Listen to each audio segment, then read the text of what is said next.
This is a very wide right, which covers lots and lots of different everyday life issues. The right to respect for private and family life, home and correspondence is, as I said, a non-absolute right. And that means that any restrictions on this right need to pass those 3 tests that Carlin talked about. Any restrictions or limits on that right have to be lawful. So there has to be a law that says that that's okay. They have to be legitimate. So it has to be for a good reason, which could be to protect your rights or somebody else's rights, keep you safe from harm or someone else safe from harm. And it has to be the least restrictive option.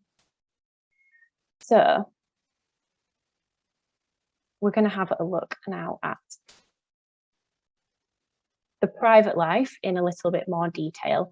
We're not going to go into all of the 4 elements, the correspondence and home parts of this right. We have some information about those in the slides which we sent out yesterday, which you can look at when you've got a bit more time. But for now, we're just going to have a look at private life and family life.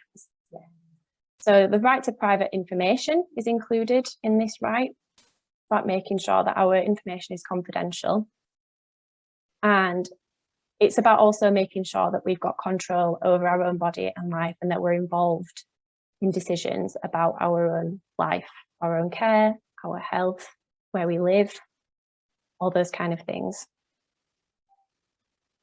It's a right to well-being, which looks after your physical well-being and your mental health, and about being part of your community if that's something that you want to be part of. And community completely depends on what you see as community. So that could be a book club, it could be if you are living in supported living, it could be your street that you live on, that could all be your community. It's whatever is important to you. Sometimes this right can be at risk if you're not being involved in decisions about your life. We hear the phrase, no decision about me without me. If that's something that's happening, then this right could be at risk. If your physical and mental health are at risk, there might be issues with this right. And if you're not being given enough privacy by a public service, it could also be at risk. And the right to family life, this is the big one, isn't it, over the past year, where we've seen a lot of restrictions on our family life.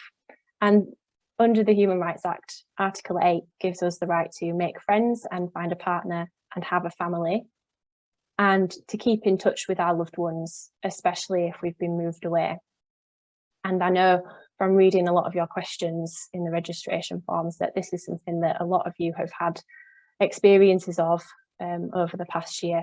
So this right could be at risk if there are rules about visiting which apply to everybody, but might not suit everybody.